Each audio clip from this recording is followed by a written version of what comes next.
好高興可以同大家傾下有關詩助面談。詩助面談係弟兄詩助者同埋佢哋嘅聖職定額組領袖，或者係姊妹詩助者同埋佢哋嘅慈助會領袖之間嘅討論。詩助面談通常要面對面進行，但係如果要每次面對面討論係唔可行嘅話，就可以喺電話上或者網上進行。喺理想上同埋情況允許嘅話，詩助同伴兩個人要一齊參與面談。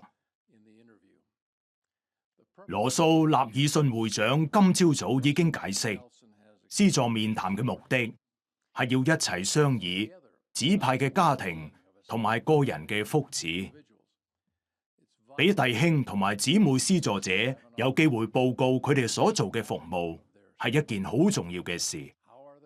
佢哋點樣去以救主嘅方式看顧、關懷、教導、安慰同埋協助呢？知會聖職同埋慈助會領袖，俾佢哋了解自己主領嘅弟兄姊妹有咩狀況同埋需求，亦都係好重要。不過，詩助面談唔單止係報告，亦都係一齊商議嘅機會。呢個係俾大家討論下一步要做啲咩嘅機會。如果需要嘅話，亦都可以討論定額組同埋慈助會可以提供啲咩嘅資源，或者討論更多嘅事項。領袖要提出建議同埋鼓勵。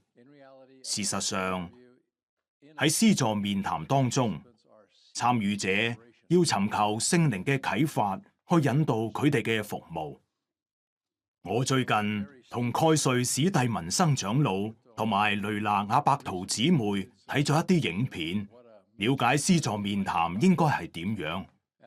喺睇咗每段影片之後，我哋會喺鏡頭下討論我哋觀察到嘅事。而家我哋會播放其中一段影片，俾你哋睇下我講緊啲咩。所有嘅影片同埋我哋嘅評論總共大約1個鐘。影片已經分成段落，各位同埋支聯會會長、主教、長老定額組會長同埋慈助會會長喺訓練嘅時候可以按需要使用。我哋要播放2位姊妹詩助者嘅例子，一位係成人，一位係女青年。佢哋要同1位慈助會領袖進行詩助面談。莎莉嘅情況而家點啊？佢今年遇到好多困難，不過我覺得佢情況幾好啊，尤其係要處理身為單親媽媽嘅所有挑戰。我哋傾偈嘅時候，我的確感受到佢覺得喺支會裏面冇咩歸屬感。你哋有冇咩靈感要點樣去幫佢？你叫我哋為佢祈禱，我一直都有做。唔知你知唔知呢？佢係一個出色嘅藝術家。我唔知道啊，咁就太好啦。佢真係好好。我覺得支會或者可以運用佢嘅才能，或者我哋可以舉辦一個活動，俾佢教我哋畫畫或者做其他嘢。呢個主意好好喎。係啊，因為我覺得冇咩人識佢，所以如果有呢啲活動，佢就可以認識支會嘅人，佢哋可以認識佢，同我哋一樣咁愛佢。阿伯圖姊妹，你有咩諗法啊？我好中意慈助會領袖問呢2位姊妹嘅問題。佢問佢嘅情況點啊，同埋你哋有冇咩靈感要點樣去幫佢啊？我覺得俾佢哋揾出自己需要嘅啟示，去知道點樣更好咁為嗰位姊妹服務，真係非常重要。我亦都好欣賞佢哋，唔係淨係強調佢嘅需求，亦都提到佢嘅優點。提出佢有邊啲優點可以為支會作出貢獻。佢可以服務。係啊，冇錯。我覺得呢個面談方式好好啊。比較年輕嘅嗰位同伴，按照慈助會會長或者係慈助會領袖之前嘅要求去做，俾我有深刻印象。你請我哋祈禱，我哋就祈禱，而且得到答案。呢個結果引導佢哋知道下一步應該要點做。所以領袖喺呢啲面談裏面提出嘅邀請、建議同埋要求係非常重要嘅。喺呢個例子當中，冇錯，就正如你所講，俾呢位姊妹可以付出，開咗一道門去俾佢去做一啲服務，唔係淨係點樣去幫佢，佢都可以幫助其他人。咁樣其實即係幫緊佢自己嘅方法。我都有深刻嘅印象。就係有時候解決問題嘅方法就係去問問題。呢個做法之所以有幫助，係因為身為長老定額組會長或者慈助會會長團領袖，你可能會覺得自己唔知道所有嘅答案，其實好可能係咁。我亦都認為有個好重要嘅教訓，就係同伴團有權利為嗰個家庭得到靈感。呢個權利俾佢哋有機會透過回答問題，去開始思考自己有邊啲靈感，有邊啲感覺。佢鼓勵佢哋接受啟示，我亦都好欣賞呢位領袖有做筆記，呢一點好重要，因為咁樣做佢就會記得，同埋會跟進。同埋亦都講出你去面談嘅時候，唔需要有所有答案，因為一齊商議嘅原因之一就係要揾出答案。我覺得如果你可以喺好短時間內討論到好多必要事項，如果弟兄同埋姊妹施助者事先知道面談係唔需要花好多時間，就可以喺好短嘅時間內討論好多事情。聖靈亦都會喺嗰段時間嚟到，然後你離開之後，亦都會繼續得到好多答案。係啊，跟住落嚟，我哋會播放3段影片，係一位長老同埋佢嘅長老定額組會長進行施助面談嘅情況。我哋想示範另一種訓練方式，就係除咗採用我哋事先錄好嘅分析之外，仲可以為影片分享自己嘅睇法。當然，另外一種大家比較喜歡嘅方式，係同你教導嘅人一齊開放討論，佢哋喺短片中睇到啲咩同學到啲咩。阿伯圖姊妹會為第一段影片提出意見，我會為第2段影片講一啲嘢，然後史蒂文森長老會為第3段影片提出一啲睇法，最後我哋會分別作出結論。我想同你傾下你施助穆勒弟兄家庭嘅情況，佢哋好嗎？老實講啊，我咩都冇做過，我好想幫佢哋，但係真係冇時間。我一直都出差，我覺得好過意唔去。我可唔可以問你一啲嘢？可以。你知唔知佢哋個名？我知道爸爸叫做比爾，媽媽係莎拉，不過我唔知道小朋友個名。咁樣啊？你會唔會有時間去認識佢哋嘅名，然後為佢哋祈禱嘅時候講出佢哋嘅名？可以，我可以做到。咁做好簡單。係，咁我哋就由呢度開始啦。好，就由呢度開始啦。我知道，當你開始諗起呢個家庭，為佢哋祈禱、施助佢哋，天父會俾你好多祝福。呢段影片係聖職定額組領袖喺進行施助面談嘅時候，受到聖靈指引嘅好例子。呢個面談好短，好有彈性，而且有照顧到弟兄施助者嘅需求。呢位領袖顯示出對佢嘅愛，佢亦都示範出要點樣更好咁施助嗰個家庭。佢邀請呢位弟兄尋求個人啟示，而且根據呢位弟兄目前嘅情況，邀請佢做一件簡單嘅事。我哋可以睇得出，呢個面談係按照主俾我哋嘅教導同埋施助嘅榜樣去做，係一個好有啟發性嘅開始。係啦，上次面談嘅時候，我請你為穆勒家庭祈禱，結果係點呢？其實都幾好。有冇學到啲乜嘢？有啊，開始為佢哋祈禱之後，我真正開始去關心佢哋。哦。所以喺長老定額組聚會嘅時候，我開始坐喺穆勒弟兄嘅旁邊。有一日，我注意到佢好似有啲心煩，所以聚會結束之後，我問佢有咩心事。佢提到佢被解僱，我有個同樣嘅經驗，所以我知道佢嘅感覺。之後都有發鼓勵嘅短信俾佢，或者係傳經文俾佢，或者係問下佢。你有冇問佢哋有冇同知會就業專員傾過？呢個係個好主意，我知道係邊個。我注意到呢段影片裏邊嘅2-3件事情。影片顯示出可以用幾種不一樣嘅方式進行面談。大家可以睇到佢哋用 Skype 或者係其他類似嘅科技。我認為咁樣就可以按照需要持續經常進行面談。第二，喺呢種地方同埋場合，你可以了解需要邊啲外在或者額外嘅協助。喺呢個例子，佢哋需要知會就業專員，而且最好可以主動促成咁樣嘅協助。最後，我認為影片亦都係一個好嘅示範，示範出商議同埋行動嘅交互作用。一方面商議，一方面採取行動。面談提供指引同埋鼓勵，亦都令人為施助負責，即係簡單咁從祈禱開始，就好似我哋睇到嘅一樣。而呢位家庭教師或者係弟兄施助者有咩反應呢？開始為佢哋祈禱之後，我真正開始去關心佢哋。會長你好嘛？我好好，查爾斯弟兄，你呢？哦，我好好啊，會長，我只係想話俾你知，有關莫勒弟兄嘅事，佢呢個星期有幾個見工面試，應該好有希望啊。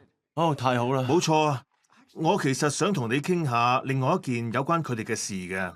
佢哋好擔心佢哋個女，佢傳道翻嚟之後一直都掙扎緊。係，我知道佢哋冇乜提起呢件事，不過我諗可唔可以用一啲簡單嘅方式去處理呢件事呢？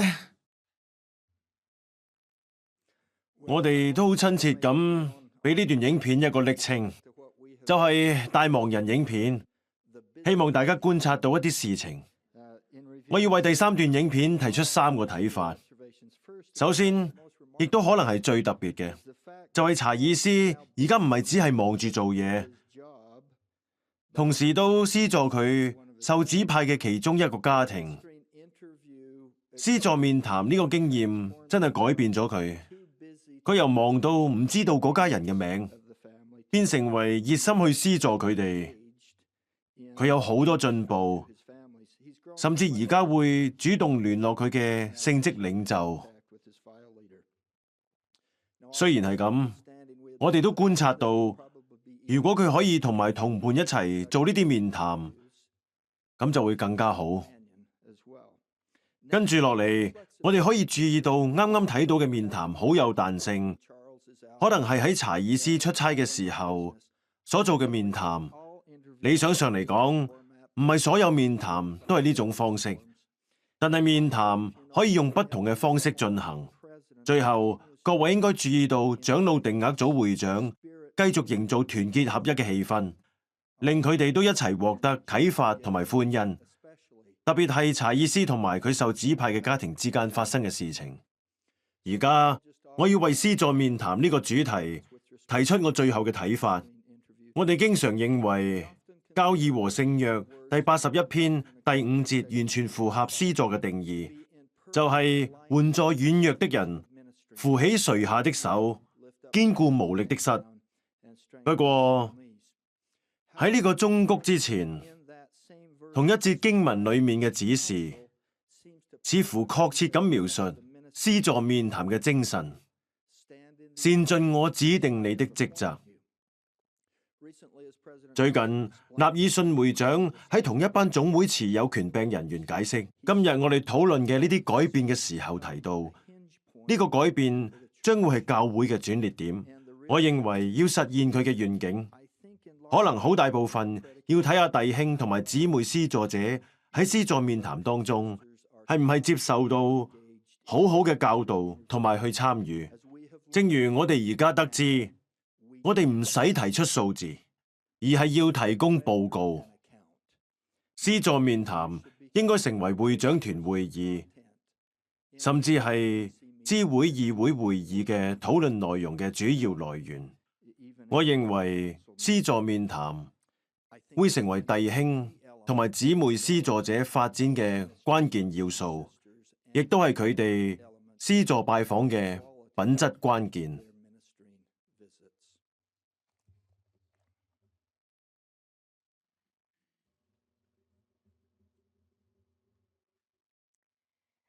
施助面談俾聖職定額組領袖同埋慈助會領袖有機會一齊商議，揾出方法嚟時常去看顧成員同埋安慰需要安慰嘅人。面談應該由聖靈指引，有彈性按個人情況進行。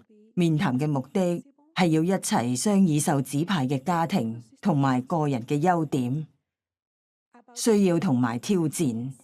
定額組、慈助會或知會議會可以決定去協助滿足邊啲嘅需要，同埋向領袖學習，接受佢哋嘅鼓勵。面談俾領袖有機會施助，同埋示範點樣去施助。救主以身作則，個別施助每個人，因為佢愛天父，亦都愛每個人。當我哋聽從聖靈，一齊商議，施助個人，當我哋教導耶穌基督福音嘅時候，就係效法主施助嘅榜樣。我哋會變得更似佢，我哋就係用緊神喜悅嘅方式建立佢嘅國度。我見證，只要我哋藉住祈禱、謙卑服從先知，透過聖職權約提出嘅忠告，我哋就能夠擁有主所賜嘅能力同埋權柄去做主要求我哋去做嘅事。我謙卑咁講，係奉主耶穌基督嘅名，阿門。阿伯圖姊妹同埋史蒂文生長老，多謝你哋。